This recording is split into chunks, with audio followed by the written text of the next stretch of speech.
যেহেতু যাইবা কি লয়া যাইবা? যুবক তুমি তো জানো না, আমি তো জানি না কোন সময় মৃত্যুর সময় হয়ে যায়। আমার আল্লাহর কালাম কই আইনামা তাকুনু ইউদরিকুমুল মাউত ওয়ালাউ কুনতুম ফি বুরুজিম মুশাইয়াদা। ও বাবা বাবা, তুমি তো জানো না কোন সময় আমার আল্লাহ আজরাইল পাঠাইবো।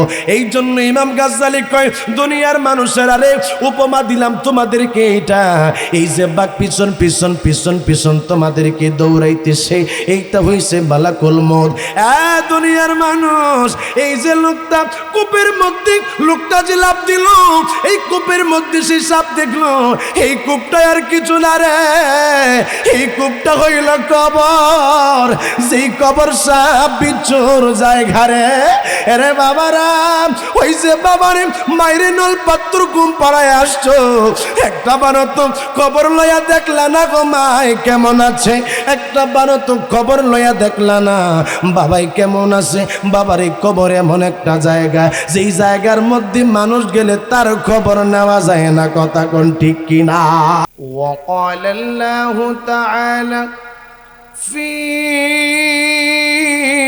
شان حبيبه ومحبوبه ومعشوقه مخبرا وأميرا إن الله وملائكته يصلون على النبي يا أيها الذين آمنوا صلوا عليه وسلموا تسليما اللهم سيدنا مولانا محمد وعلى آله سيدنا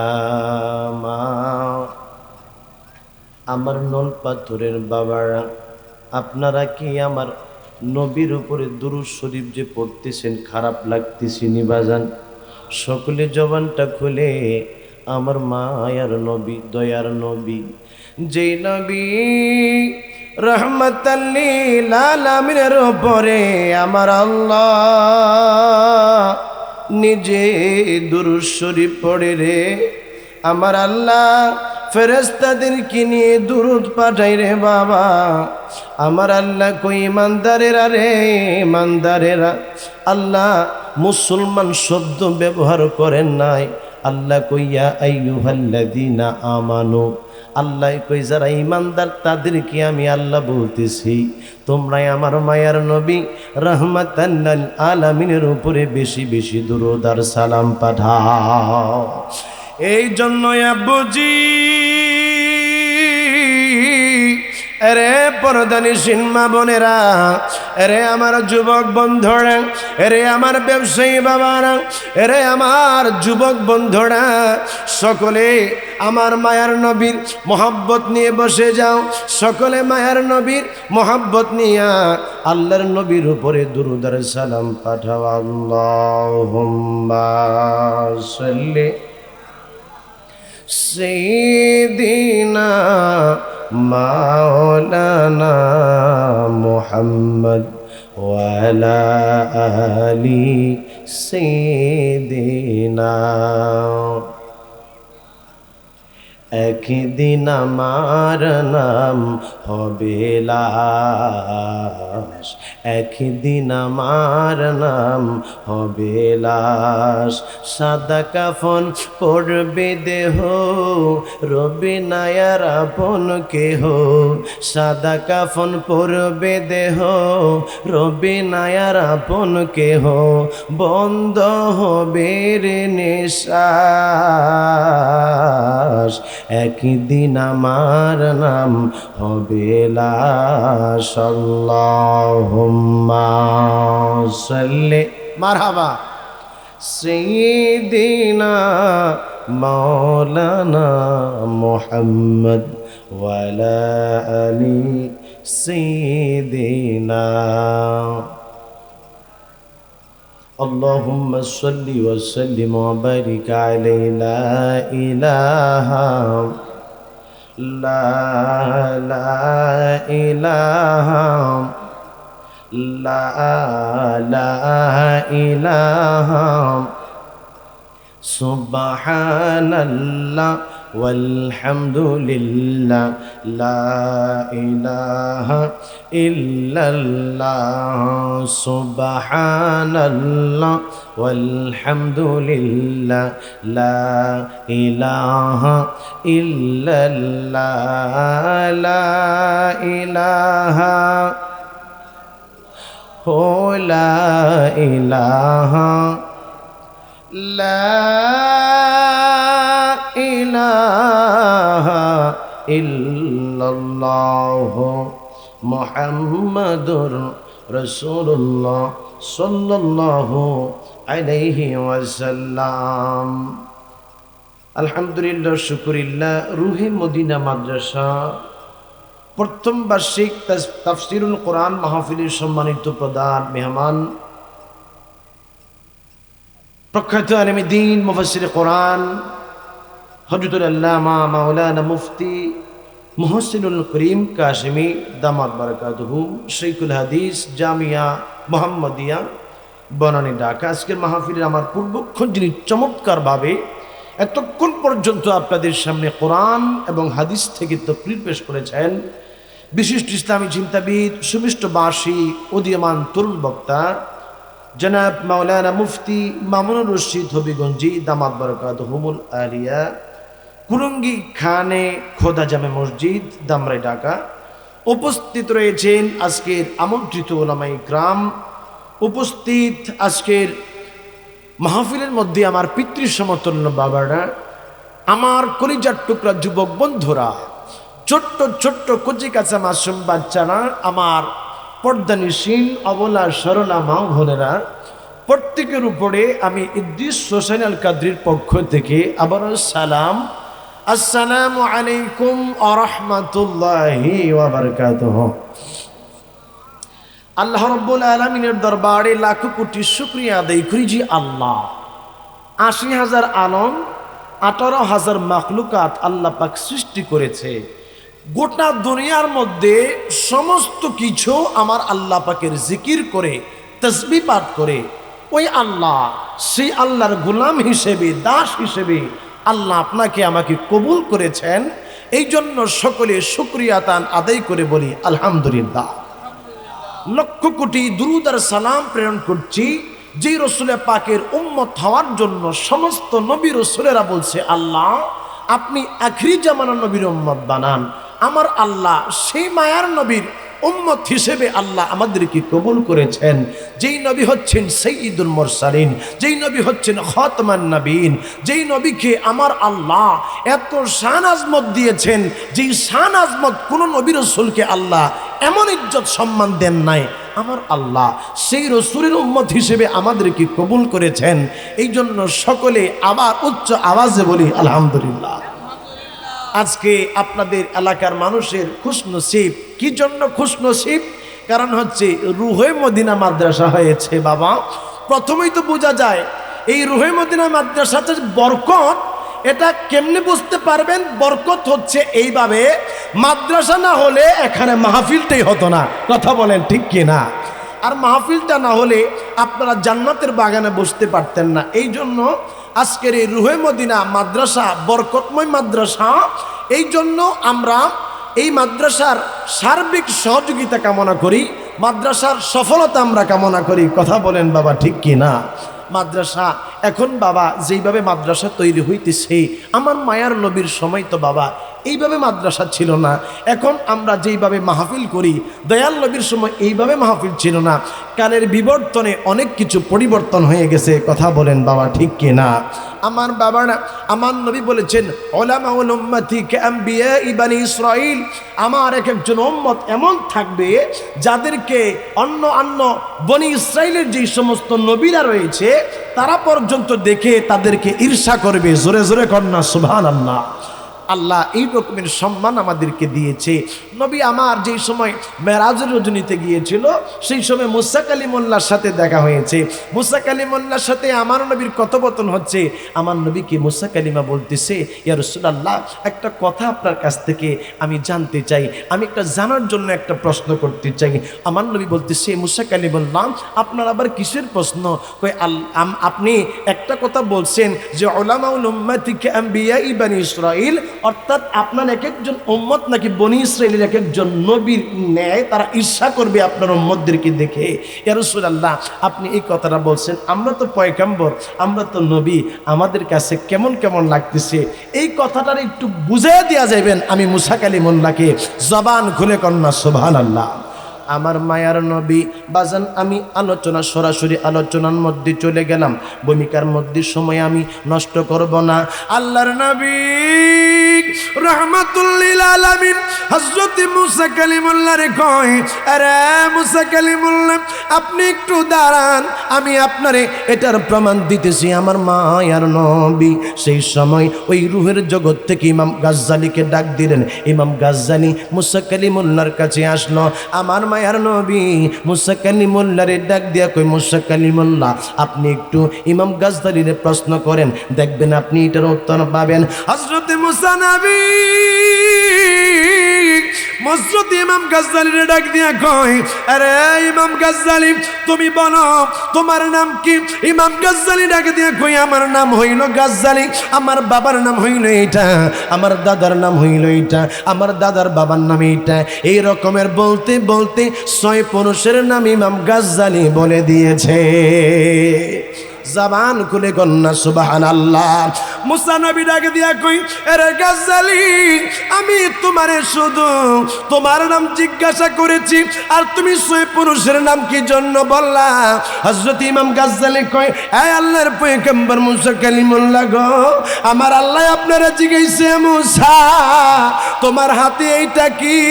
তুমিও তো আমার আল্লাহরে একটা না দুইটা নাম কয়েকটা প্রশ্নের উত্তর দিছো, কইছো আল্লাহ এই হাতের লাঠি দিয়া আল্লাহ আমি মেষ চড়াই, এই হাতের লাঠি দিয়া ও আল্লাহ আমি পাতা বাড়ি। এই রকমের কয়েকটা প্রশ্নের উত্তর তুমি দিয়েছ। এবার ইমাম গাজ্জালির প্রশ্নের উত্তর শুই না মুসা কালিমুল্লাহ কই, ইয়া রাসূলুল্লাহ, বুঝতে পারছি আপনার উম্মতের পাওয়ার কেমন। জবানটা খুলে কন্যা সুবহানাল্লাহ। ওই ইমাম গাজ্জালি একটা গল্প বলে দুনিয়ার মানুষ, আরে আমার পর্দানিসীন মা বোনেরা, ইমাম গাজ্জালি বাবা একটা গল্প বলতেছে। একটা লোক বাবা জঙ্গলার মধ্যে লোকটা হাঁটতেছিল বাবা, এমন সময় লোকটা হঠাৎ করে দেখে তার পিছনে একটা বাঘ দাঁড়ায়া রইছে। বাবা গো, এমন একজন মানুষ এই জায়গার মধ্যে নাই, পিছনে বাঘ যদি দাঁড়ায়া থাকে বাবা আপনি এখানে দাঁড়ায়া থাকবেন। ওই লোকটা একটা দৌড় মারছে রে প্রাণের ভয়ে বাবা, বাঘ পিছন পিছন দৌড়ায়, আর ওই লোকটা পিছন পিছন তাকায় দেখতেছে বাঘ আসতেছে। লোকটা থামায় না বাবা, দৌড়াইয়া একটা জায়গার মধ্যে গেল, যেই জায়গার মধ্যে একটা কূপ দেখা যায়। জবানটা খুলে কন্যা আল্লাহু আকবার। ওই কূপ দেখা লোকটা দিশেহারা হয়ে, আরে ওই কূপের মধ্যে লোকটা লাফ মারছে। লাফ দেওয়ার পরে হাতের কাছে একটা রশি পাইল গো। এই রশির মধ্যে এই লোকটা জুইলা রইছে। লোকটা নিচের দিকে তাকায়া দেখে বাবা, এই নিচের মধ্যে কূপের মধ্যে বাজান একটা সাপ দেখা যায়। ওই সাপটা ফেনা ধরে আসে তারে খাওয়ার জন্য। লোকটা উপরে তাকাইলো, তাকাইয়া দেখে বাঘ তার জন্য দাঁড়ায়া রইছে। ওই লোকটা বড় চিন্তার মধ্যে পড়ে গেল। এবার যেই রশিটা দইরায় আছে গো, এই রশির দিকে খেয়াল করে দেখে এই রশির মধ্যে একটা ইঁদুর আইসা, এই ইঁদুরটা বাবা রশিটারে গুনগুন গুনগুন করে কাটা শুরু করছে। লোকটা কই আরো বিপদের মধ্যে পড়ে গেলাম। উপরে দেখি বাঘ, নিচে দেখা যায় সাপ, আবার এই দিক দিয়া রশি কাইটা ফালাইতেছে। এই লোকটা খেয়াল কইরা দেখে রে তার হাতের পাশে একটা মধু বল্লার চাক দেখা যায়। এই লোকটা এবার এই মধু বল্লার মধ্যে চাকের মধ্যে হাত দিয়া বাবা মধু নিয়া হাতের মধ্যে মধু নিয়া জিব্বার মধ্যে লাগায়া চাটতেছে আর খাইতেছে, মজা পাইতেছে। লোকটা মধু পাইয়া উপরে যে বাঘ আছে এইটা গাজ্জালি ডাকে দিয়া কই দুনিয়ার মানুষ তোমাদেরকে এই কথাই আমি কি জন্য শোনাইলাম, এই জন্য তোমাদেরকে শোনাইলাম। ওই যে বাঘটা দেখতেছ একটা মানুষের পিছন পিছন পিছন পিছন দৌড়ায়, এইটা আর কেউ না, এইটা হইল মালাকুল মউত আজরাইল। জবানটা খুলে কন্যা আল্লাহু আকবার। এরে আমার নলপাথরের বাবারা, এরে আমার নলপাথরের মা বোনেরা, বন্ধু এই জায়গার মধ্যে এমন একজন মানুষ নাই যার কাছে আজরাইল আসবে না। আপনি যদি বলেন মালিক আপনি কি জন্য আমারে দুনিয়ায় পাঠাইলেন, এই সুন্দর দুনিয়ার মধ্যে পাঠাইয়া মায়েরে দিলেন, বাবারে দিলেন, বিবিরে দিলেন, সন্তানাদি দিলেন, সম্পদ করলাম, বাড়িঘর করলাম, আল্লাহ আবার এইগুলা রাইখা কেন আমারে চইলা যাইতে হবে? আমার আল্লাহ কই দুনিয়ার মানুষেরা রে, খলাকাল মাউতা ওয়াল হায়াতা লিয়াবলুয়াকুম আইয়ুকুম আহসানু আমালা।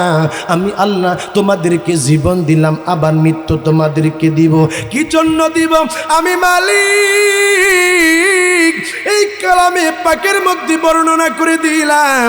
এই জন্য তোমাদেরকে দুনিয়ার মধ্যে পাঠায়া আমি আল্লাহ আজরাইল পাঠাবো। এর একটা কারণ হইল তোমরা আমি আল্লাহর ইবাদত বন্দেগী করো কি করো না, আমি আল্লাহ দেখতে চাই। জবানটা খুলে কন্যা আল্লাহু আকবার। আমি কোরআনের সুর মাঝে শুনেছি যে নাম, আজানের সুর মাঝেও শুনেছি ও নাম। জবানটা খুলে একটা বার কন্যা আল্লাহু আকবার।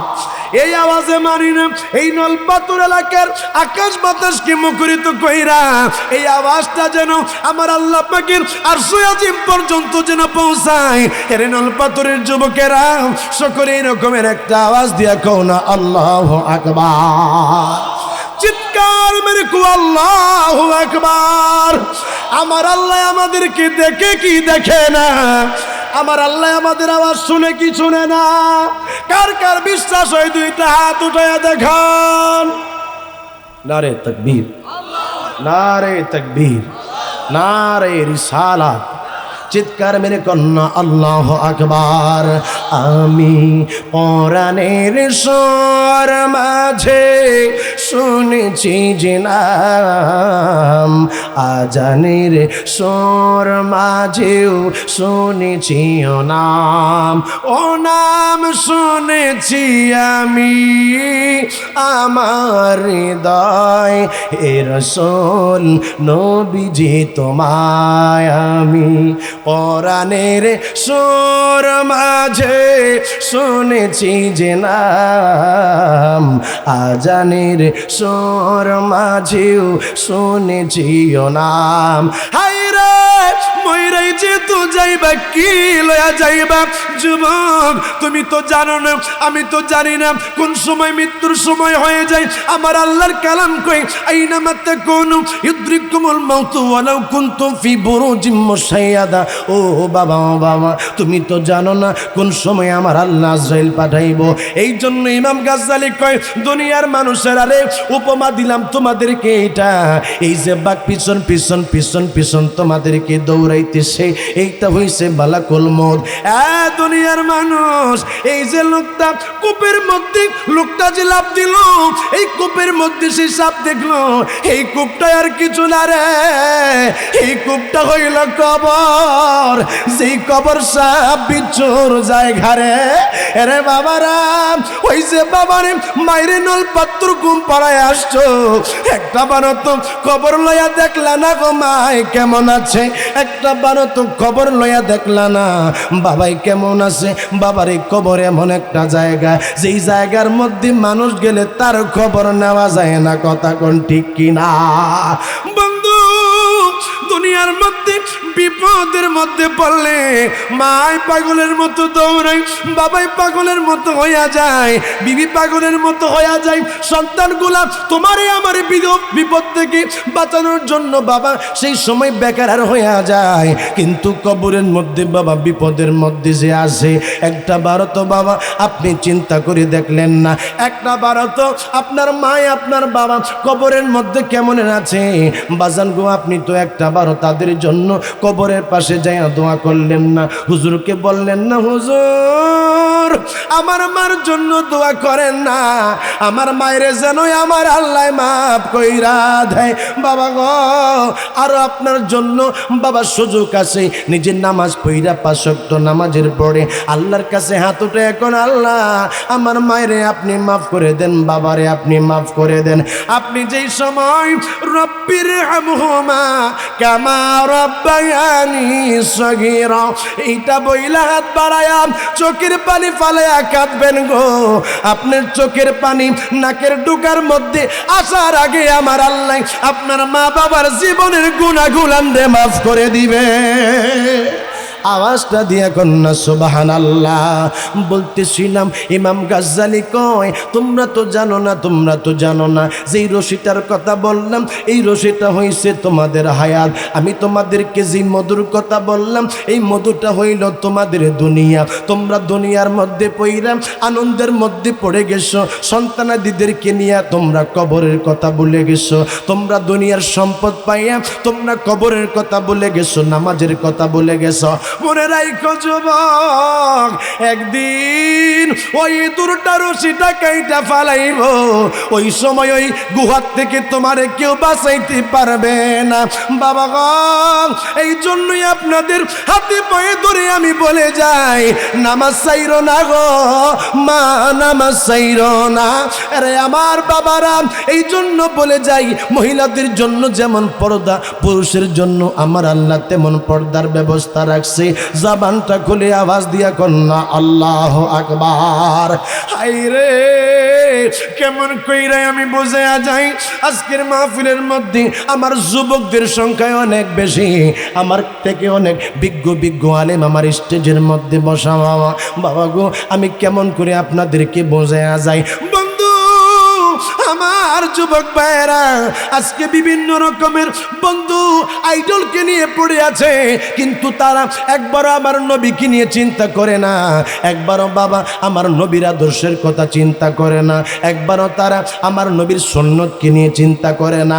আমার আল্লাহ আমার মায়ার নবী রাহমাতুল লিল আলামিন রে গো এমন নবী বানাইছে যেই নবীর সাথে কোনো উপমা দেওয়া যাবে না। আমার নবী হইল বেমাসাল। আমার আল্লাহ কই দুনিয়ার মানুষেরা শোনো, এই দুনিয়ার রাজা বাদশারা আমার মায়ার নবীর গোলামির মধ্যে লিপ্ত হয়ে গেছিল। এই দুনিয়ার মানুষেরা নবীর সাহাবায়ে কেরাম আমার নবীরে কেমন ভালোবাসতে জানোনি? আল্লাহর নবী তুতো মোবারক পালাইছে রে, নবীর সাহাবীরা হাত মোবারক পাইতা দিয়েছে, নবীজির তুতো মোবারক এইভাবে নিয়ে হাতের মধ্যে গোসা দিয়া নিজের দেহের মধ্যে মাইকা ফালাইছে। আমার মায়ার নবীর প্রস্রাব মোবারক উম্মে আইমান খাইয়া ফালাইছে। এই মায়ার নবীরে সাহাবায়ে কেরাম কত ভালোবাসছে। ও মায়ার নবী গো আমি আল্লাহ এই কালামে পাকে ঘোষণা দিলাম বিসমিল্লাহির রহমানির রহিম ওয়ালাল আখিরাতু খায়রুল লাকা মিনাল উলা। সুবহানাল্লাহ। চিৎকার মেরে কন্যা আল্লাহু আকবার। আমার আল্লাহ ডাক দিয়ে বলতেছি ইয়া রাসূলুল্লাহ আপনার এই দুনিয়া এই জগৎ থেকে আপনি রসুলে পাকের পরপাটটা হচ্ছে উত্তম। অবাজান এই মায়ার নবীর আদর্শে আদর্শবান হলে আপনার কবরের মধ্যে চিন্তা নাই, আপনার হাসরের মধ্যে চিন্তা নাই, আপনার ফুলসিরাতের মধ্যে চিন্তা নাই, আপনার মিজানের পাল্লার মধ্যে চিন্তা নাই। কারণ নবীকে মহাব্বত করবে যারা, নবীর আদর্শে আদর্শবান হবে যারা, নবীর আদর্শে আদর্শবান হয়ে নামাজ পড়বে যারা, নবীর আদর্শে আদর্শবান হয়ে পর্দা করবে যারা, পিতামাতার খেদমত করবে যারা, একটা নবীর উম্মত জাহান্নামে যাবে না। সব আমার নবী সুপারিশ করে করে আল্লাহর জান্নাতের মধ্যে নিয়ে যাবে। চিৎকার মেরে কন্যা সুবহানাল্লাহ। বাজান আমরা কি সেই জান্নাতের মধ্যে যাইতে চাইনি? বাজান সকলে আওয়াজ দিয়ে এখন জান্নাতে যাইতে চাই কি চাই না? সকলে আওয়াজ দিয়ে এখন আল্লাহু আকবার, মহাব্বতের আওয়াজ দিয়ে এখন আল্লাহু আকবার। আল্লাহুম্মা সাল্লি মাওলানা মুহাম্মদ ওয়া আলা আলি মাওলা। বাবা একটু দুরূদ শরীফ পড়তেছেন তো একটু সামনের দিকে আসেন, যারা আসতেছে একটু বসার সুযোগ করে দিতে হবে বাবা। সকলে একটু সামনের দিকে আসেন। আল্লাহুম্মা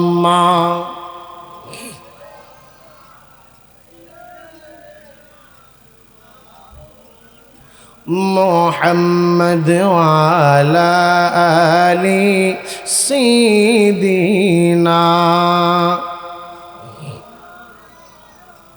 বাজান নবীজির সুন্নতের কথা বলতেছিলাম বাবা, নবীর আদর্শের কথা বলতেছিলাম বাবা, নবীর জীবন বৃত্তান্ত বলতেছিলাম বাবা। অ্যাজ এ মুসলিম হিসেবে আমার করণীয় কি বাবা, এই কথাটা আমি বলতেছিলাম। ও যুবক, আমার নবীজি যেই কাজগুলো আপনাকে আমাকে দিয়ে গেছে প্রত্যেকটা কাজ আপনার জন্য আমার জন্য মেডিসিন। আমার নবী বলেছে ফজরের সময় কোনো বান্দা ঘুমিয়ে থাকো না, ফজরের সময় যে বান্দা ঘুমিয়ে থাকে এই মানুষটা অকালে মৃত্যু হবে। ফজরের সময় যে মানুষটা ঘুমিয়ে থাকবে তার রিজিকের মধ্যে বরকত হবে না।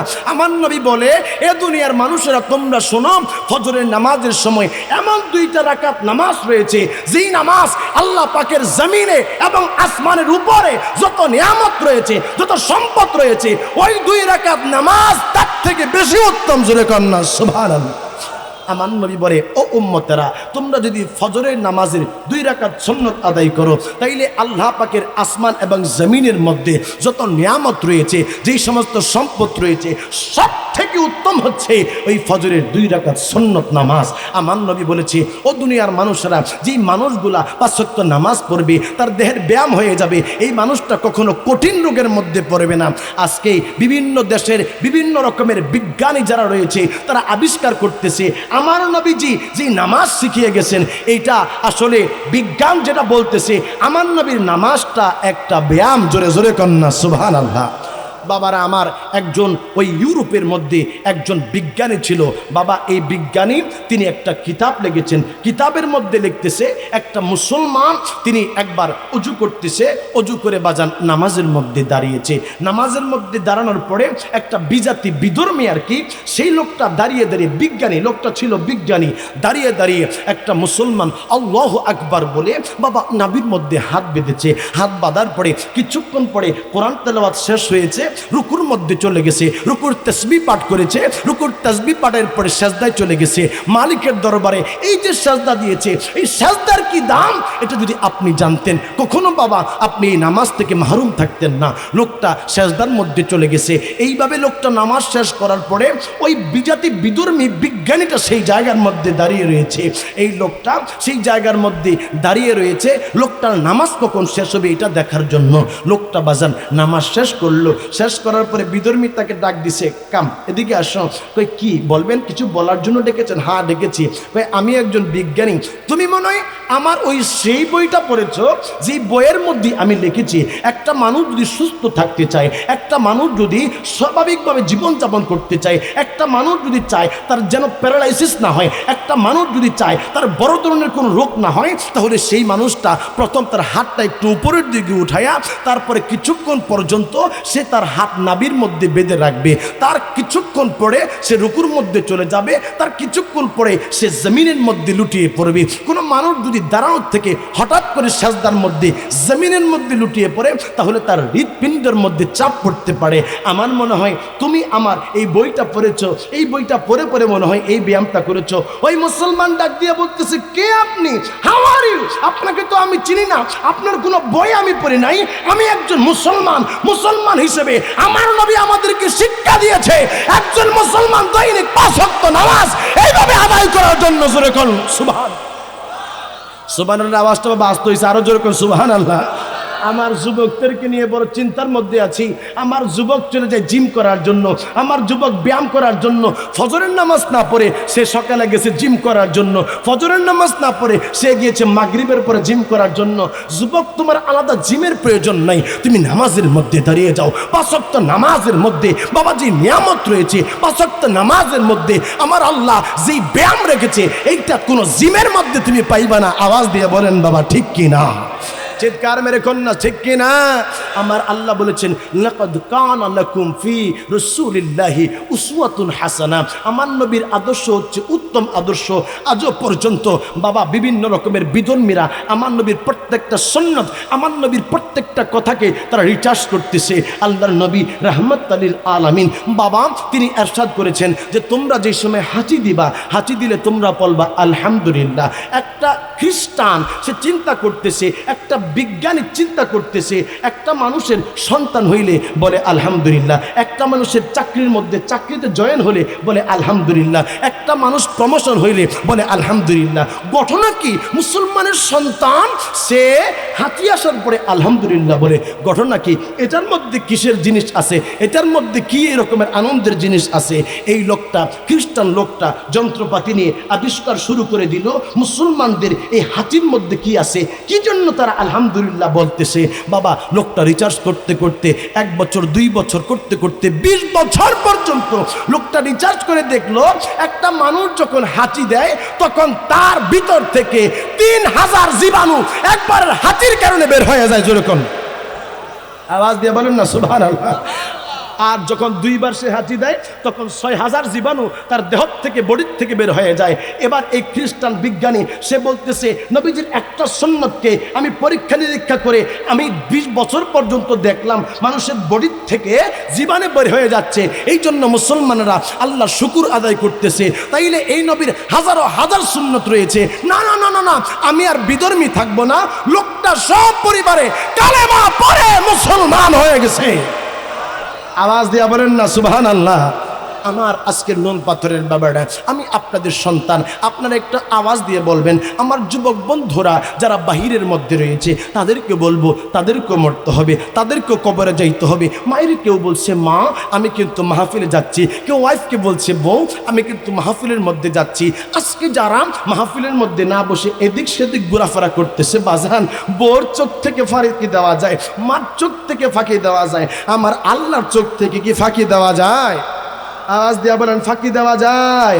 বাজান আমি বলতেছিলাম আমার নবীর আদর্শ হচ্ছে উত্তম আদর্শ। বন্ধু ওই লোকটা আর খ্রিস্টান নাই রে, লোকটা কালেমা পড়ে মুসলমান হয়ে গেছে।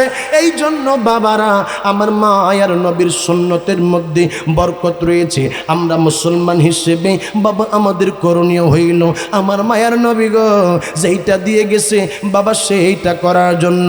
হায় রে আমার মায়ার নবী কেমন নবী জাননি? আল্লাহর নবী রাহমাতুল লিল আলামিনের মুজিজা কেমন মুজিজা জাননি? অন্য অন্য নবী রাসূলদেরকে আল্লাহ বিভিন্ন মাধ্যমে মুজিজা বাহির করেছে। হযরত মুসা নবী লাঠির মাধ্যমে মুজিজা দেখাইছে বাবা গো। আমার আল্লাহ মুসা কালিমুল্লাহর যে হাতের মধ্যে লাঠি দিয়েছিল এই লাঠি বাবা সারার পরে সাপ হয়ে গেছে। বাবারা আমার মুসা কালিমুল্লাহর হাতের লাঠি বাবা পাথরের মধ্যে আঘাত করেছে, ওই পাথর থেকে পানির ঝর্ণা বাহির হয়ে গেছে।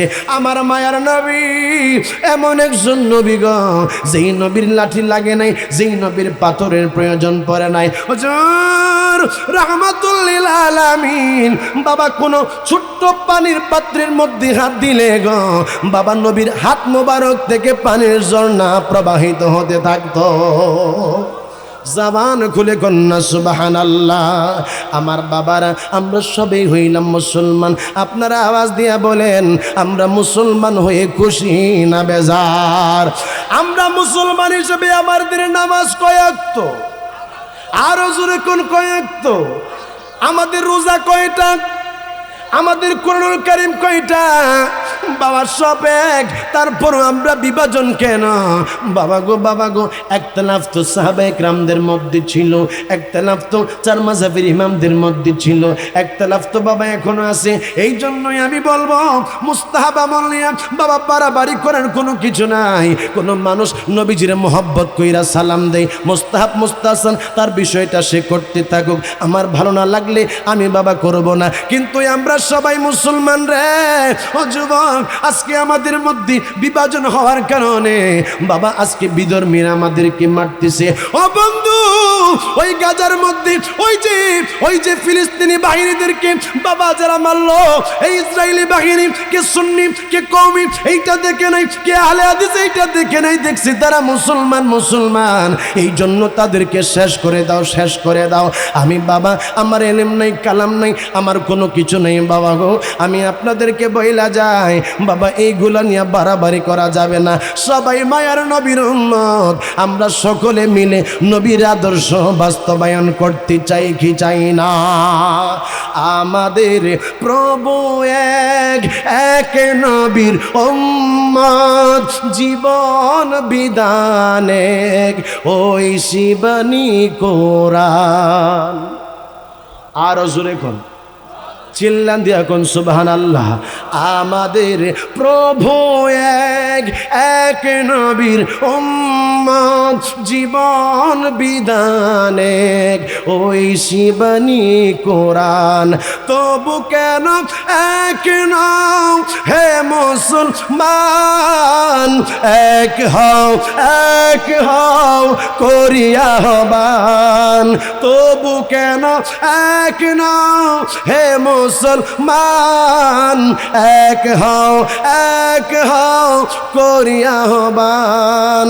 বাইতুল্লাহ এক, মদিনা শরীফ এক, উহুদ পাহাড় এক, বদরের মাঠ এক। একটাই তো জীবন আর মরণ তো একবার, সকলের তরে আছে একই স্থান। তবু কেন এক নও হে মুসলমান, এক হও করিয়া আহ্বান। সুবহানাল্লাহ বলে।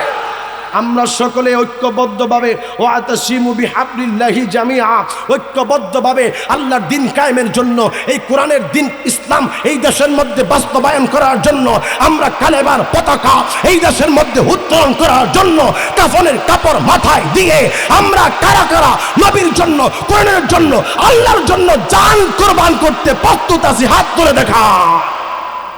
নারে তাকবীর, নারে তাকবীর। আপনাদের কি বাবা কষ্ট হচ্ছে নাকি?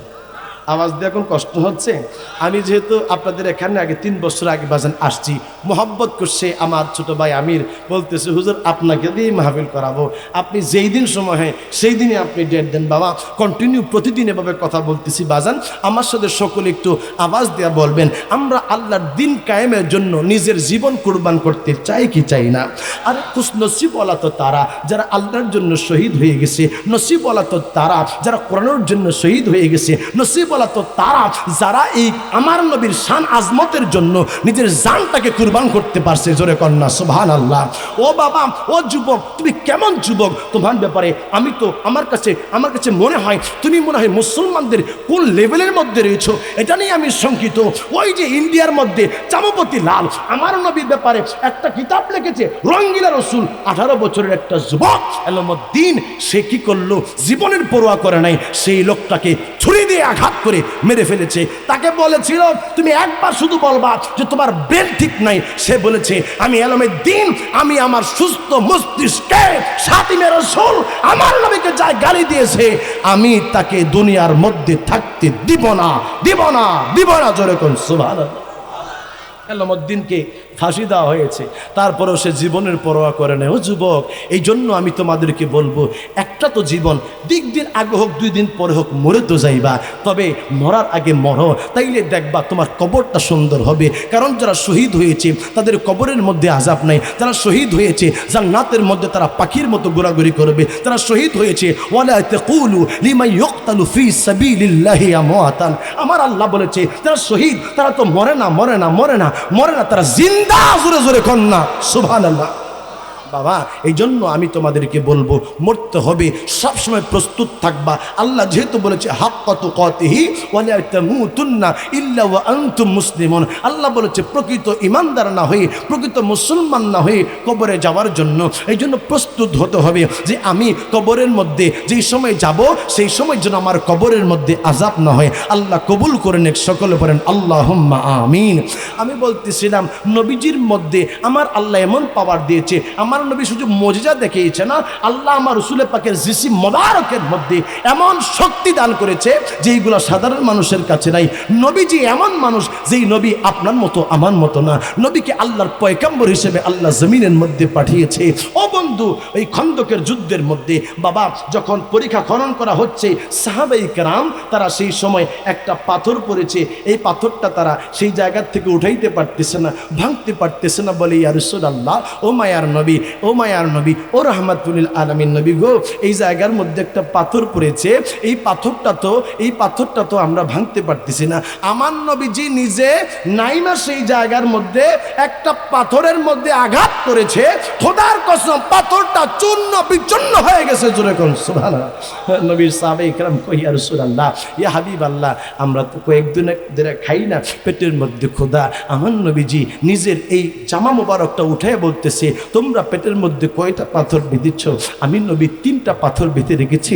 ও বাবা, যেই নবীজিকে আমার আল্লাহ, আমার নবী চাইলে উহুদ পাহাড়টার স্বর্ণ বানিয়ে দিতেন। এই নবী বাবা চাই নাই রাজত্ব, এই নবী চায় নাই এই দুনিয়ার মধ্যে আমার নবী সালতানাত অর্থাৎ রাজত্ব করুক। আমার নবী চেয়েছে আমার গুনাহগার উম্মতগুলোকে আমার আল্লাহ মাফ করে দিক। আমার নবী চেয়েছে আমার উম্মতগুলো যেন দুনিয়ার মধ্যে যারা রয়েছে, যারা যাবে, এরা যেন জান্নাতবাসী হয়। আল্লাহ আমার নবীর আদর্শ দুনিয়ার মধ্যে বাস্তবায়ন করে আমাদেরকে কবরে যাওয়ার তৌফিক দান করে দাও। সকলে কোন আল্লাহুম্মা আমিন।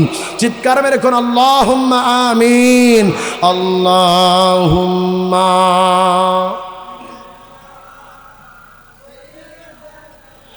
মাওলানা মুহাম্মদ ওয়া আলা আলিহি।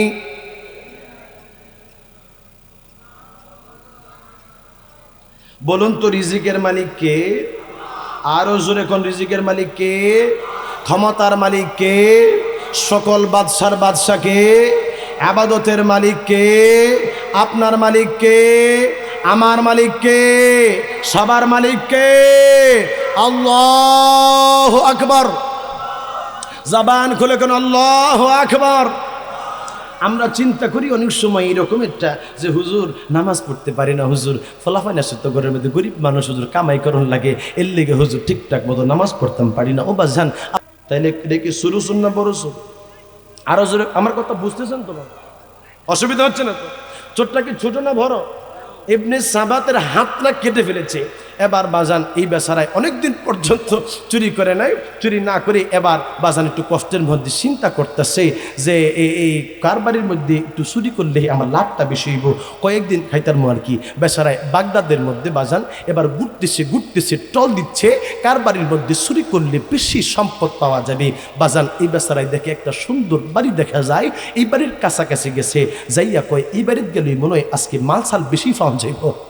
বেচারাই বাজান ঘরের দরজা পর্যন্ত গেছে, যাইয়া চিন্তা করতেছে ঘরের দরজাটা কি খোলাই না বন্ধ, নাকি আবার অন্য দিক দিয়ে যাই আমার চুরিকরণ লাগবো। ইবনে সাবাত বাজান ঘরের দরজার মধ্যে হালকা একটু ডাক্কা দিতে দেরি, এবার এই বুঝতে পারছি ঘরের দরজাটা মনে হয় লাগায় নাই, এই বেড়ায় মনে না লাগায় ঘুমাই গেছে গা। যাক, বেড়ায় মনে মনে খুশি হইছে। ইবনে সাবাত কয় আমার চুরি করতে সহজ হইছে, কোনো কিছু এই জায়গার মধ্যে আর হিনমিন কারণ লাগতো না, পরিশ্রম নাই, দরজা খোলা। বেচারাই বাজান ইবনে সাবাত ঘরের দরজা খুললাম, ভিতরে ভিতরে গেছে, এই ভিতরে যাইয়া দেখতেছে বিশাল বড় একটা কাপড়ের গাঁটটি দেখা দেয়, তাও রেশমি কাপড়ের গাঁটটি, অনেক মাল সামান আছে। এক জায়গার মধ্যে একটা বাজান চামড়ার বিছানা, আর একটা আছে বালিশ, এই দুইটা ছাড়া কিছু নাই। এই বেচারায় চিন্তা করতেছে এই জায়গার মধ্যে এত মালগুলা কেমনে নিমু। এখন এই বেচারায় চিন্তা করতেছে রশি মশিও আনি নাই, এখন কি করবো, শীতের রাত তো বাজান। এই বেড়ার গায়ের মধ্যে যে চাদরটা ছিল, এই চাদর বাজান বেচারায় বিছাইছে, বিছাইয়া এই গাঁটটিটা এর মধ্যে উড়াইছে, উড়াইয়া এবার বাজান বানবো।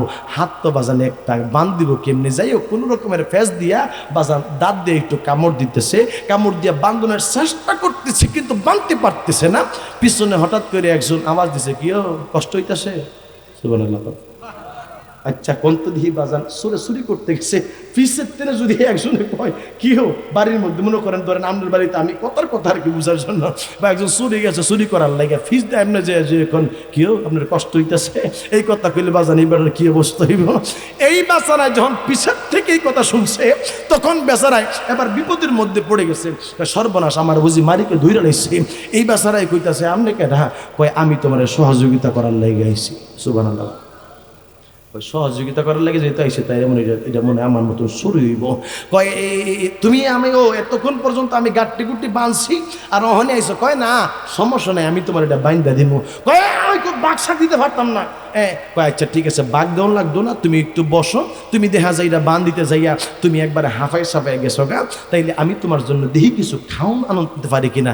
এই বেচারায় সুরের মতো পুলিশ কই মনে হয় বেড়ায় মনে করে মালিক, বেড়ায় মনে মানুষ ডাক দেয় না আমার গণদোলাই দিব, হ্যাঁ নাইলে মনে হয় অশ্রান্ত গেছে আমার মাইরে লাগবে বেড়ায়। এই বেড়ায় বাজান বয়ে বয়ে চিন্তা করছে দৌড় দিব, পিছনে ফিরে দেয় হ্যাঁ খাওয়ান লইয়া দুধ লেখা রয়েছে। আর তো জোরে কোন সুবহানাল্লাহ। কয় নেওয়া ভাই দুধটা খাই একটু জিরাও। বেচারায় দুধ খাইছে, দুধ খাইয়া জিরাইছে পরে কয় না, তাইলে মনে হয় হ্যাঁ আমার মতো আমার জাতি সর হইতারে। এবার বাজান এবার রশি দিয়া ওই চাদর দিয়া দুইটা গাঁটটি করছে, দুই গাঁটটি করে বড় গাঁটটিটা ওই অপরিচিত লোক বলতেছে আমি তোমার আগে দিয়াম কোনো সমস্যা নাই। এবার ওই যে বড় গাঁটটিটা ওই লোকটার মাথার মধ্যে দিয়া শুরু লইছে ছোটো গাঁটটি। শীতের রাত্রি বাজান হাঁটা শুরু করছে, হাঁটতেছে অনেক দূর পর্যন্ত গেছে। বড় গাঁটটি তো বাজান জীবনে এই বেচারায় গাঁটটি লয় নাই, বাজান কোতাকুতি শুরু করছে। এমনি মতলব খারাপ, আমার গাঁটটি লইয়া তুমি মনে হয় যাইবা গা, এর লেগে আস্তে আস্তে আইতেছি আবার একটু যাই, আবার হাফায়া যায়, উঠতেছে একটা পুলের মধ্যে। বাজান পুলে উঠতে গেলে একটু কষ্ট হইতো না গো আব্বা, একটু কষ্ট হচ্ছে লোকটার। এবার ইবনে সাবাত যাইয়া বাজান বেচারারে লাত্তি মারছে, লাত্তি দিয়া কই বেড়া এই কাম পারস না, আইসত বেড়া আমার লগে চুরি করণের লাগে। ইচ্ছা মতো বাজান এই বেচারারে বকছে, গালি গালাজ দিয়া বাজান নিয়ে গেছে ইয়ের মধ্যে, একটা জঙ্গলের মধ্যে নামাইয়া কইতেছে ইবনে সাবাত এখন আলা তুই যাইগা। ইবনে সাবাত রে ওই অপরিচিত লোকটা কইতেছে ভাইজান তাইলে আমি যাইগা। তো যাওয়ার সময় ইবনে সাবাত কইতেছে কিরে লোকটাই দেখি আমার কাছ থেকে কোনো কিছু চাইলো না, অন্তত পক্ষে 5টা রেশমি কাপড় পাইলো তো তার লাভ হইতো। লোকটা চলে যাচ্ছে, ইবনে সাবাত ডাক দিয়ে কই এই অপরিচিত লোক দাঁড়া, তুমি কি আমার থেকে কিছু বাঘ নেবা না? লোকটা ডাক দিয়া বলে ভাই আমার কোনো বাঘ লাগবে না, আমি তোমারে আগায়া দেওয়ার জন্য এসেছি।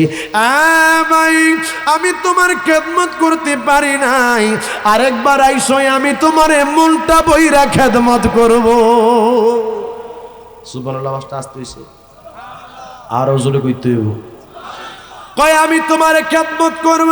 ইবনে সাবাতের মনের মধ্যে একটা চিপ মারল, তাইলে কি তুমি এই বাড়ির মালিক? ওই লোকটা ডাকে দিয়া কয় হ্যাঁ আমি হইলাম বাড়ির মালিক, আজকে তোমার খেদমত আমি করতে পারি নাই, আরেকবার আইসো আমি তুমি ইবনে সাবাতরে মনটা ভইরা খেদমত করব। আচ্ছা বাজান কন্ত দিহি এই বেচারা তো এই সোরের গাঁটটি আগাই দিয়ে গেছে, আর আমনের বাড়ির মধ্যে যদি সোরাইতো বাজান আমনে কেনলে নইলে আমনের বাড়ির যদি চুরাইতো বাজান আমনে এই বেড়ারে ফিরাইয়া বাইন্দা আবার ফার্স্টারে বন্ধু বান্ধব খবর দিলে নইলে যে আমার বাড়ি চুরাইছে আয় তুইও ফিরে আসা করতেন। কথা কন না বাবা, ঠিক কিনা? দেখেন বাবা আমার নবীর আদর্শবান যারা তাদের কেমন আচরণ ছিল। আল মুসলিমুন মান সালিমাল মুসলিমুন, একজন মুসলমানের জাবান এবং হাত থেকে আমার নবী বলেছে যেই অপর মুসলমান নিরাপদ নয় সে মুসলমান হতে পারে না। আমার বাবারা, বন্ধুরা, আজকে তো আমাদের এই দেশের মধ্যে আমরা যারা আছি, আমরা তো নামে মাত্র মুসলমান, আমাদের মধ্যে সেই আদর্শ তো আমরা খুঁজে পাচ্ছি না। ওই লোকটা এবার রাত্রিবেলা চুরি করে মাল ধুইয়া কই সর্বনাশ করছে। কোন লোকের বাড়ির মধ্যে গেছিলাম, বেড়া এবার দাওয়াতও দিয়ে গেছে, কই এবার বলে খেদমত করতে পারে নাই, তাইলে কালকে সকালবেলায় যাওয়ান লাগবো। রাতরা বাজান কোন রকমের ফুয়াইছে, বেড়ায় সকাল সকাল বাজান গেছে গা। ওই বেড়ার বাড়ির কাছাকাছি যাইয়া দেহে একটা বাজান কাঠুরিয়া কাঠ কাটতেছে, যাইয়া জিজ্ঞাসা করতেছে, এই বেড়া এই যে বাড়িটা দেখতেছো, এই বাড়িটা কাটলে? হ্যাঁ কাঠুরিয়া কইতেছে, হ্যাঁ আবার সিনে হেরে এই শরীরের সিনে কইতেছে, তুমি মনে হয় এই কুমতলব নিয়ে হুজুরের এখানে আসছো, এই বাড়িতে তুই কেটবি বেড়া? হ্যাঁ কইতেছে, তোরা যেটা কইছি এইটা কয় না, এই হুজুরের বাড়ি, হুজুরের বাড়ি, তোরা কিছু কইতাম না। কোন হুজুরের বাড়ি? কয় কোন হুজুরের বাড়ি তুই হন জানোস না? হুজুরের বাড়ি চুরি করেন লাগে সব। কয় আমার কাছে একটু বলো কোন হুজুরের বাড়ি? কয় তিনি হচ্ছেন হজরতি জুনাইদ বাগদাদি। আরো আসতে কোন, চিৎকার মেরে কন্যা সুবহানাল্লাহ। আর একটু আওয়াজ দিয়ে কোন আল্লাহু আকবার। ওই চোর এবার হযরত জুনাইদ বাগদাদির নাম শুই না ভিতরে একটা চিপ মারল। হাই রে, জীবনে কত জুনাইদ বাগদাদির নাম আমি শুনলাম, কিন্তু আমি তিনারে চিনতাম না, চোখে আমি দেখি নাই, হুজুরের বাড়ি এইটাও আমি জানি না। কিরে কি সর্বনাশ কাজ আমি করলাম। এবার বাবা চোরটা চলে গেল জুনাইদ বাগদাদির ঘরের ভিতরে, যাইয়া দেখে হুজুর সেই জায়গার মধ্যে কিছু মানুষদেরকে নিয়ে আলোচনা করতেছে, কথা বলতেছে। এই লোকটা কিছুক্ষণ দাঁড়িয়ে আছে, মানুষ চলে যাওয়ার পরে কথা বলবে, কিন্তু হুজুরের জরুরিও ছাড়ে না। লোকটা সেই জায়গার মধ্যে স্থির দেখতে পারে না। লোকটা জুনাইদ বাগদাদির কদমের মধ্যে পইরা ডাকে দেয়, হুজুর গো, আমি গুনার কাজ কইরা পালাইছি, আমি আপনার বাড়ির মধ্যে চুরি করে পালাইছি, জীবনে আর কোনোদিন চুরি করব না, আপনি আমারে ক্ষমা করে দেন। জুনাইদ বাগদাদি কয়, বাবা গো, আমার কাছে মাফ চাওয়ার দরকার নাই, মাফ করার মালিক হইছেন আমার আল্লাহ। কথা শুনলে ঠিক থাকতে পারে আব্বুজি। আমি ওই রওজা মুবারকের পাশে, আমার নবীজির রওজা মুবারকের পাশে আমি দাঁড়াইলাম, কয়েকবার দাঁড়াইলাম, বাবা রে, নবীর পাগলগুলো নবীর রওজা মুবারকের পাশে দাঁড়াইলাম, ঠিক থাকতে পারে না, কারণ আশিক যারা অনুধাবন করে আমার নবী আজ পর্যন্ত রওজা মুবারকের মধ্যে কান্দে, রব্বি হাবলি আপনার কাছে আমার বায়াত গ্রহণ করে দেন, জীবনে আর কোনোদিন আমি গুনার কাজ করব না, জীবনে কোনোদিন আর আমি চুরি করব না। আল্লাহর ওয়ালি ও ইবনে সাবাত তরিকতের সবাক দিয়া সাথে সাথে রাইখা তার সেই জায়গার মধ্যে সহবত দিয়া সাথে সাথে রাইখা তারেও আল্লাহ পাকের আবেদ বান্দা বানিয়ে দিয়েছে। এই জন্য বাবা গো, যারা আলেম বাবা তারা কখনো মানুষকে কষ্ট দেয় না। আলেম যদি বানাইতে হয় বাবা মাদ্রাসার মধ্যে সন্তানটারে ভর্তি কইরা দিও। বাবা গো, তুমি মারা গেলে তোমার সন্তানটারে তুমি যদি ভার্সিটির মধ্যে পড়াও, তোমার সন্তানটার স্কুলের মধ্যে কলেজের মধ্যে পড়াইনি, এই সন্তান দাঁড়ায়া পর্যন্ত প্রস্রাব করবে বাবা। এ বন্ধু, মারা যাওয়ার পরে এই সন্তানের জন্য কবরের মধ্যে তোমার আযাব হবে। বাবা রে, তুমি মারা যাওয়ার পরে ওই সন্তান নামাজ পড়বে না, এর জন্য কবরের মধ্যে তোমার আযাব হবে। আর তোমার সন্তানটা যদি আলেম হয়, তাইলে কবরের পাশে যাইয়া বাবার কথা স্মরণ করে চোখের পানি ফালায়া ফালায়া কাঁদবে। সন্তান কাঁদতে দেরি, বাবা মার জন্য দোয়া করতে দেরি গো, আমার আল্লাহ ওই বান্দার কবরের আযাব মাফ করতে দেরি করবে না। আওয়াজ দিয়ে কন্যা বাবা সুবহানাল্লাহ। এই জন্য আপনারা বলেন, আজকে যে রুহে মদিনা মাদ্রাসাটা সাজানো হয়েছে, এই রুহে মদিনা মাদ্রাসা হওয়াতে আপনারা খুশি না বেজার? আওয়াজ দিয়া বলেন বাবা, খুশি না বেজার? এই জায়গা থেকে কত আলেম পয়দা হবে, এই জায়গা থেকে কত ওলি আল্লাহ পয়দা হবে জানেন না বন্ধু? এই ছাত্রগুলা ফজরের সময় না, তারা তাহাজ্জুদের সময় ওইটা আল্লাহ পাকের কালাম নিয়ে বসে যাবে, তাহাজ্জুদের সময় ওইটা তারা তাহাজ্জুদের নামাজ পড়বে। আমার আল্লাহ বললেন ওমিনাল লাইলি ফাতাহাজ্জাত বিহি নাফিলাতান লাকা আসা আইয়াবআসাকা রাব্বুকা মাকামান মাহমুদা। আমার বাবারা রে, আপনারা আমার জন্য 5 ওয়াক্ত নামাজ আল্লাহ ফরজ করেছেন, আমার নবীর জন্যই আমার আল্লাহ 6 ওয়াক্ত নামাজ ফরজ করেছেন তাহাজ্জুদ সহ। এ বন্ধু, যারা পাঁচ ওয়াক্ত নামাজের পাশাপাশি তাহাজ্জুদের নামাজ পড়ে তারা আল্লাহর ওলি হয়ে যায়। যারা ফরজের পাশাপাশি নফল নামাজগুলো আদায় করে বাবা গো, তারা আর বান্দা থাকে না, তারা আল্লাহ পাকের বন্ধু হয়ে যায়। আরো জোরে কন্যা সুবহানাল্লাহ, চিৎকার মেরে কন্যা আল্লাহু আকবার। ওই আমি চলে গেলে আমায় তোমরা বইলা যাইও না, আমি চলে গেলে আমায় তোমরা বইলা যাইও না। আমার ডাইনে বামে মাটি মাটির বিছানা, আমার ডাইনে বামে মাটি মাটির বিছানা। মাটির বিছানা ছাড়া ওই কবরের মধ্যে আপনারে আমারে বাজান অন্য কোনো বিছানা কি দেওয়া হইব? আওয়াজ দেন না, আওয়াজ দেন না, যুবকের আওয়াজ দিয়ে বলে দেওয়া কি হবে? আমার যারা বৃদ্ধ বাবারা আছেন একটু আওয়াজ দিয়ে এখন আল্লাহু আকবার। আমার যুবক বাবার একটু আওয়াজ দাও, বৃদ্ধ বাবার স্টপ থাকো। যুবকরা আওয়াজ দিয়ে আল্লাহু আকবার। যুবকদের আওয়াজ আছে না নাই? জোরে বলেন আছে না নাই? কম না বেশি? যুবকদেরকে আমার নবী পছন্দ করতেন, কথা বলেন ঠিক কি না? আমার ডাইনে বামে মাটি মাটির বিছানা, আমার ডাইনে বামে মাটি মাটির বিছানা। তোমার আমার আপনকে একটু শোনো না, যিনি আপন তিনি কাঁদেন সোনার মদিনা। আরো জোরে কোন সুবহানাল্লাহ। এমন কোন নবীর পাগল নাই রে যেই ব্যক্তিটা নবীর কথা শুনলে ঠিক থাকতে পারে। আব্বুজি আমি তো ওই রওজা মুবারকের পাশে, আমার নবীজির রওজা মুবারকের পাশে আমি দাঁড়াইলাম, কয়েকবার দাঁড়াইলাম। বাবারে নবীর পাগল গোলাম নবীর রওজা মুবারকের পাশে দাঁড়ায় ঠিক থাকতে পারে না, কারণ আশেক যারা অনুধাবন করে আমার নবী আজ পর্যন্ত রওজা মুবারকের মধ্যে কান্দে, রব্বি হাবলি ইয়া উম্মতি ইয়া উম্মতি। তোমার আমার আপনকে একটু শোনো না, যিনি আপন তিনি কাঁদেন সোনার মদিনা। হায় হায় ওই নবীজির কাছে চলো হয়ে দেওয়ানা, হায় হায় ওই নবীজির কাছে চলো হয়ে দেওয়ানা। আমার ডাইনে বামে মাটি মাটির বিছানা, আমার ডাইনে বামে মাটি মাটির বিছানা। চিৎকার মেরে কন্যা আল্লাহু আকবার। এই জন্য আব্বুজি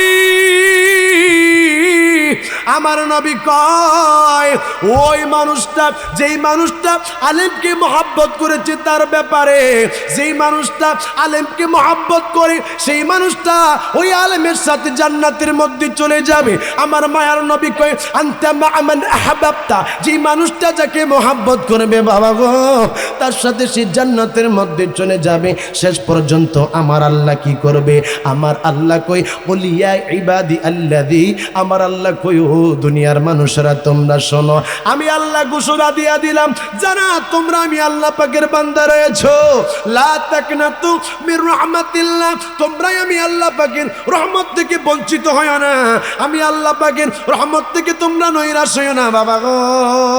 যেই দিন হাসরের ময়দান কায়েম হয়ে যাবে ওই দিন আমার আল্লাহ ডাক দিয়া কইব দুনিয়ার মানুষেরা একটা কাজ করো। কই কি কাজ করবো? কই তোমরা যে হাসরের ময়দানে দাঁড়াইলা তোমরা কি আমি আল্লাহর দয়া চাও? কই আল্লাহ তোমার দয়া ছাড়া তো কোনো উপায় নাই। আমার আল্লাহ ফেরেশতাদেরকে ডাক দিয়া বলবে ফেরেশতারা তোমরা দেখো এই লোকটা কোনো আলেমকে ভালোবাসতো কিনা। আল্লাহ না না কোনো আলেমকে ওইভাবে মহব্বত করে নাই। আল্লাহ বলবে তাইলে একটা কাজ করো না। কই কি কাজ করবো আল্লাহ? কই এই লোকটা এমন কোনো মানুষের সাথে চলাফেরা করছেনি যেই মানুষটার সম্পর্ক একজন আলেমের সাথে ছিল। আল্লাহ হ্যাঁ এই রকমের একটা ঘটনা পাওয়া যায়। এই যে একজন মানুষ, এই মানুষটা আমির হোসেনকে মহাব্বত করত আর এই লোকটার সম্পর্ক তার সাথে আছে। আমার আল্লাহ বলবে যা জাল্লা তাক না তুমি রহমাতিল্লাহ, আমি আল্লাহ এই মানুষটা ওই মানুষের সাথে সম্পর্ক, যে মানুষটা একটা আলেমের সাথে সম্পর্ক, আমি আল্লাহ আলেমের সাথে আলেমের বন্ধুর সাথে সম্পর্ক রাখার কারণে গো আমি আল্লাহ তার তামাম জীবনের গুনাহগুলো ক্ষমা করে দিলাম। জোরে আওয়াজ দিয়ে কন্যা সুবহানাল্লাহ। হাই রে পর্দানিসীন মা বোনেরা গো, এরে আমার নল পাথরের মা বোনেরা, যদি একজন আলেমের বন্ধুর সাথে সম্পর্ক রাখলে এই রকমের ঘটনা আমার আল্লাহ ঘটায়।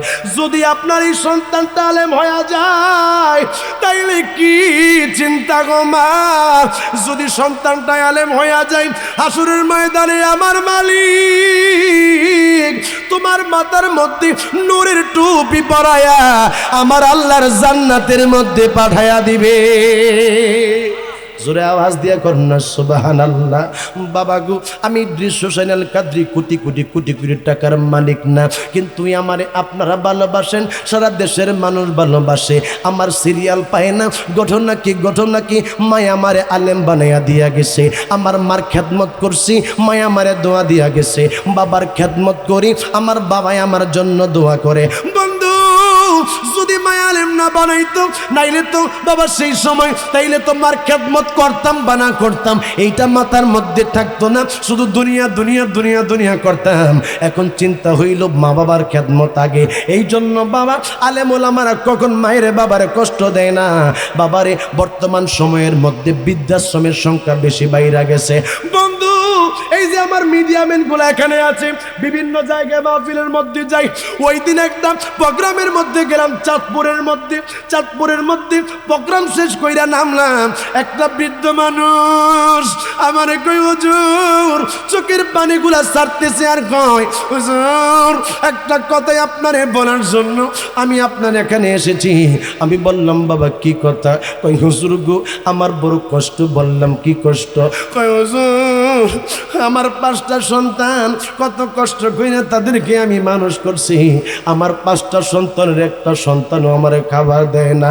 আমি জিগাইলাম বাবা গো তাইলে আপনি কোন জায়গার মধ্যে খান? কয় হুজুর আমার মানুষে খাওয়াইলে খাই, নাইলে খাই না গো, নাইলে আমি খাই না। বাবারে 5টা ছেলের থেকে একটারা যদি আলেম বানাইতো তাইলে বাবা ওই বাবাটার কিন্তু মানুষের বাড়ি বাড়ি যাইয়া খাওয়া লাগতো না। তোমার 2টা সন্তান আল্লাহ দিছে, একটা সন্তান রে আলেম বানাইয়া দাও। বাবারে 3টা সন্তান দিলে একটা সন্তান রে আলেম বানাইয়া দাও। দুনিয়ার মধ্যেও ভালো থাকবা, কবরের মধ্যেও ভালো থাকবা, হাসরের মধ্যেও ভালো থাকবা। বাজান এখান থেকে নিয়ত করেন, যার সন্তান নাই নাতিটারে মাদ্রাসার মধ্যে দিব, যার বাবা সন্তান আছে নিয়ত করেন সন্তানটারে মাদ্রাসার মধ্যে দিব। কেমনে বোঝাই? যেই সময় ছোট্ট বাচ্চাগুলো বিসমিল্লাহির রহমানির রহিম যেই সময় সবক গ্রহণ করে, সবক গ্রহণটা যেই সময় গ্রহণ করে রে, এই বিসমিল্লাহর কারণে তার পিতা মাতার জীবনের গুনাহ আমার আল্লাহ মাফ করে দেয়। আওয়াজটা দিয়ে কন্যা বাবা সুবহানাল্লাহ।